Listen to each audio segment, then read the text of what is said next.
Hamas को लगा गहरा झटका। इजरायली रक्षा बलों ने एक और बड़ी कार्रवाई की है जिससे हमास को भारी नुकसान हुआ है। इजरायली डिफेंस फोर्सेस का बड़ा एक्शन। इस बार की कार्रवाई में इजरायली लड़ाकू विमानों और सैनिकों ने मिलकर एक बड़ा ऑपरेशन अंजाम दिया। 2024 अक्टूबर 3 को इजरायली डिफेंस फोर्सेस आईडीएफ ने एक और बड़ा एक्शन लिया है। इस ऑपरेशन में उन्होंने हमास के कई महत्वपूर्ण ठिकानों को निशाना बनाया। आईडीएफ ने हमास के चीफ याह्या सिनवर के करीबी रूही मुश्ताहा को मार गिराया है। मुश्ताहा हमास के सबसे महत्वपूर्ण नेताओं में से एक था। यह एक्शन हमास के लिए बहुत बड़ा धक्का है। मुश्ताहा की मौत से हमास के समर्थकों में शोक की लहर दौड़ गई है। पिछले कुछ महीनों में आईडीएफ ने हमास के कई बड़े लीडर्स को निशाना बनाया है। इस ऑपरेशन के तहत आईडीएफ ने हमास की ताकत को कमजोर करने की कोशिश की है। मुश्ताहा हमास का बहुत इंपॉर्टेंट आदमी था। वह संगठन के कई महत्वपूर्ण कार्यों को संभालता था। वो ऑर्गेनाइजेशन के पैसे का काम देखता था और हथियारों की तस्करी में भी उसका बड़ा हाथ था। मुश्ताहा की मौत से हमास की आर्थिक और सैन्य ताकत को बड़ा झटका लगा है। आईडीएफ का कहना है कि मुश्ताहा कई टेररिस्ट अटैक प्लान कर रहा था। उसकी योजनाओं को विफल करने के लिए यह ऑपरेशन जरूरी था। ये एक्शन हमास को कमजोर करने की आईडीएफ की स्ट्रेटजी का हिस्सा है। आईडीएफ का मानना है कि इस तरह की कार्रवाइयों से हमास की ताकत को धीरे धीरे खत्म किया जा सकता है। याह्या सिनवर हमास का मास्टरमाइंड। याह्या सिनवर हमास का एक खतरनाक लीडर है। वो 2017 से हमास के पॉलिटिकल ब्यूरो का चीफ है। सिनवर इजराइल के खिलाफ बहुत सख्त है। उसने कई बार इजराइल को तबाह करने की बात कही है। सिनवर हमास के मिलिट्री विंग इज्ज अद-दीन अल-कसम ब्रिगेड का भी मेंबर रह चुका है। सिनवर पर इजराइल में कई टेररिस्ट अटैक करवाने का इल्जाम है। इजराइल उसे एक खूंखार टेररिस्ट मानता है। सिनवर को 1988 में इजरायली फोर्सेस ने पकड़ लिया था। उसे 4 बार उम्र कैद की सजा मिली थी, लेकिन 2011 में इजराइल और हमास के बीच हुए एक समझौते में उसे छोड़ दिया गया। रूही मुश्ताहा सिनवर का दाहिना हाथ, आतंक का सरगना।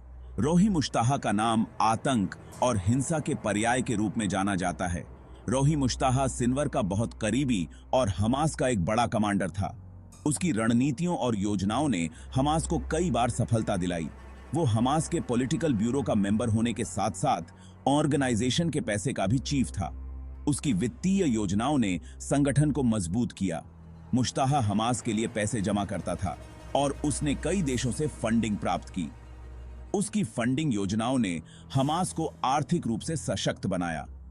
हथियारों की तस्करी करता था और उसने कई बार बड़े पैमाने पर हथियारों की सप्लाई की। उसकी तस्करी योजनाओं ने हमास को हथियारों से लैस किया और टेररिस्ट अटैक प्लान करता था। उसकी योजनाओं ने कई निर्दोष लोगों की जान ली। मुश्ताहा का हमास के टेररिस्ट नेटवर्क पर बहुत अच्छा कंट्रोल था। उसकी नेतृत्व क्षमता ने संगठन को एकजुट रखा। आईडीएफ का दावा है कि मुश्ताहा इजराइल के खिलाफ कई बड़े अटैक प्लान कर रहा था। उसकी योजनाओं ने इजराइल की सुरक्षा को चुनौती दी। उसके मारे जाने से हमास को बहुत बड़ा नुकसान हुआ है। उसकी मौत ने संगठन को कमजोर कर दिया है। आईडीएफ का कहना है कि मुश्ताहा की मौत से हमास की टेररिस्ट एक्टिविटीज पर लगाम लगेगी। उसकी अनुपस्थिति में संगठन की गतिविधियां धीमी हो जाएंगी। Secret operation. कैसे आईडीएफ ने मुश्ताहा को ढेर किया।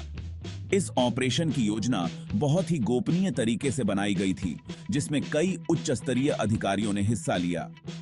आईडीएफ ने मुश्ताहा को मारने के लिए एक सीक्रेट ऑपरेशन चलाया।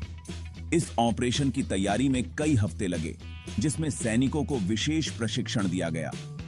आईडीएफ को पता चला था कि मुश्ताहा गाजा पट्टी में एक घर में छिपा हुआ है। इस जानकारी को इकट्ठा करने के लिए कई खुफिया एजेंसियों ने मिलकर काम किया। इसके बाद आईडीएफ ने हवाई हमला करके उस घर को उड़ा दिया। इस हमले में अत्याधुनिक हथियारों और तकनीकों का इस्तेमाल किया गया। आईडीएफ का दावा है कि इस हमले में मुश्ताहा के अलावा हमास के 2 और टेररिस्ट भी मारे गए हैं। इस हमले के बाद आईडीएफ ने एक प्रेस कॉन्फ्रेंस आयोजित की, जिसमें उन्होंने ऑपरेशन की सफलता की जानकारी दी। आईडीएफ ने इस ऑपरेशन को अंजाम देने के लिए बहुत एडवांस्ड टेक्नोलॉजी का इस्तेमाल किया। इसमें हाईटेक ड्रोन और सैटेलाइट इमेजरी का भी उपयोग किया गया। आईडीएफ ने ड्रोन और फाइटर प्लेन्स की मदद से इस ऑपरेशन को अंजाम दिया। इन उपकरणों ने ऑपरेशन को सफल बनाने में महत्वपूर्ण भूमिका निभाई। आईडीएफ का कहना है कि इस ऑपरेशन में किसी भी बेगुनाह को नुकसान नहीं पहुंचा है। उन्होंने यह भी बताया कि ऑपरेशन के दौरान नागरिकों की सुरक्षा का पूरा ध्यान रखा गया। हमास के दूसरे कमांडर्स भी ढेर बढ़ता प्रेशर, सिमटता जाल।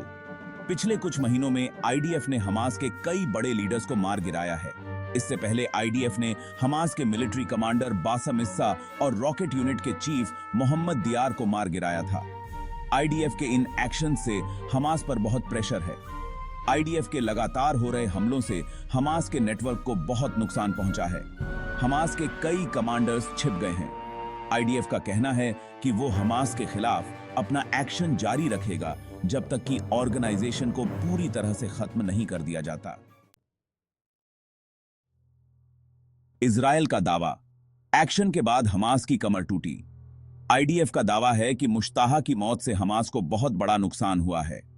आईडीएफ के प्रवक्ता का कहना है कि मुश्ताहा हमास की रियर एज की हड्डी था। उसके मारे जाने से ऑर्गेनाइजेशन की कमर टूट गई है। आईडीएफ का कहना है कि मुश्ताहा की मौत से हमास की टेररिस्ट फंडिंग और हथियारों की तस्करी पर भी लगाम लगेगी। हालांकि हमास ने आईडीएफ के दावों को झूठा बताया है। हमास का कहना है कि मुश्ताहा की मौत से ऑर्गेनाइजेशन कमजोर नहीं होगा। हमास ने इजराइल से बदला लेने की बात कही है। सेक्शन 7। आगे क्या हमास के हौसले पस्त होंगे? आईडीएफ के एक्शन के बाद यह सवाल उठ रहा है कि क्या हमास के हौसले पस्त होंगे? क्या हमास इजराइल के खिलाफ अपनी हिंसा जारी रखेगा? एक्सपर्ट्स का मानना है कि हमास आसानी से हार नहीं मानेगा। हालांकि आईडीएफ के लगातार हो रहे हमलों से हमास पर दबाव जरूर बढ़ेगा। हमास के पास अभी भी रॉकेट और दूसरे हथियारों का बहुत बड़ा भंडार है। हमास इन हथियारों का इस्तेमाल इजराइल पर हमला करने के लिए कर सकता है। हालांकि आईडीएफ भी हमास के किसी भी हमले का मुंहतोड़ जवाब देने के लिए तैयार है। सेक्शन 8। International reaction. दुनिया की नजर इजराइल हमास संघर्ष पर। इजराइल और हमास के बीच चल रहे संघर्ष पर पूरी दुनिया की नजर है। इंटरनेशनल कम्युनिटी ने दोनों साइड से शांति बनाए रखने की अपील की है। अमेरिका ने इजराइल का साथ दिया है, जबकि रूस ने हमास को गलत बताया है। यूनाइटेड नेशंस सिक्योरिटी काउंसिल ने इजराइल और हमास के बीच युद्ध रोकने के लिए प्रस्ताव पास किया है। हालांकि दोनों साइड्स ने अभी तक इस प्रस्ताव पर सहमति नहीं जताई है। ये है सेक्शन 9। शांति की राह मुश्किल। क्या हिंसा रुकेगी? इजराइल और हमास के बीच शांति की राह बहुत मुश्किल दिख रही है। दोनों साइड्स के बीच बहुत ज्यादा अविश्वास है। हमास इजराइल को एक गलत देश मानता है और उसके होने को मानने से इनकार करता है। वहीं इजराइल हमास को एक टेररिस्ट ऑर्गेनाइजेशन मानता है और उसके साथ किसी भी तरह की बात करने से इनकार करता है। जब तक दोनों साइड्स अपने मतभेद भुलाकर बातचीत नहीं करते, तब तक शांति की उम्मीद नहीं की जा सकती। सेक्शन 10। आखिर में अनिश्चित भविष्य। दोनों तरफ गुस्सा। इजराइल और हमास के बीच संघर्ष का भविष्य अनिश्चित है। आईडीएफ के एक्शन से हमास को झटका जरूर लगा है, लेकिन इससे संघर्ष खत्म होने की संभावना कम ही है। हमास के पास अभी भी इजराइल पर हमला करने की ताकत है। वहीं आईडीएफ भी हमास के खिलाफ अपना एक्शन जारी रखने के लिए तैयार है।